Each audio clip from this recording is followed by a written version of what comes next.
దేవుడి బాధ్యత అంటే ఏంటో తెలుసా? నిన్ను వలె నీ పొరుగువానిని ప్రేమిస్తే నువ్వు దేవుని ప్రేమించినట్టు.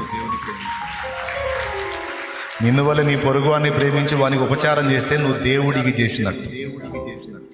నేను దప్పిగొంటిని, మీరు నాకు దాహమునకిచ్చితిరి, ఆకలి గొంటిని, అన్నం పెట్టితిరి, వస్త్రహీనుడనై ఉంటిని, వస్త్రం ఇచ్చితిరి, చెరసాలలో ఉంటిని, నన్ను చూడవచ్చితిరి, రోగినై ఉంటిని, నన్ను పరామర్శించితిరి. ప్రభువా, నువ్వెప్పుడు ఆకలి కొన్నావు, నువ్వెప్పుడు దప్పికొన్నావు, నువ్వెప్పుడు రోగివయ్యావు, నువ్వెప్పుడు చెరసాల్లో ఉన్నావు, నువ్వెప్పుడు దిగంబరిగా ఉన్నావు, నీకెప్పుడు వస్త్రాలు ఇచ్చామంటే ఏమంటాడో తెలుసా?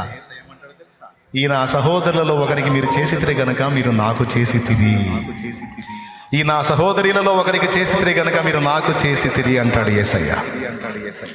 కాబట్టి దీన్ని బట్టి మీరు చెప్పండి, దేవుడికి సేవ చేయటం అంటే ఏంటో తెలుసా? దేవుడు అప్పగించిన బాధ్యతలను అందరికీ అన్ని విషయాల్లో నెరవేర్చుటయే దేవుని గొప్ప సేవ.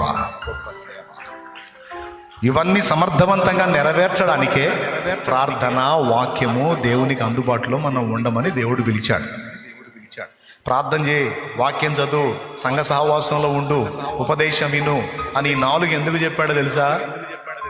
ఈ బాధ్యతలన్నీ నెరవేర్చడానికి నీకు జ్ఞానము, శక్తి, బలము కలుగునట్లు ఇవి నీకు ఏర్పాటు చేశాడు, అంతే.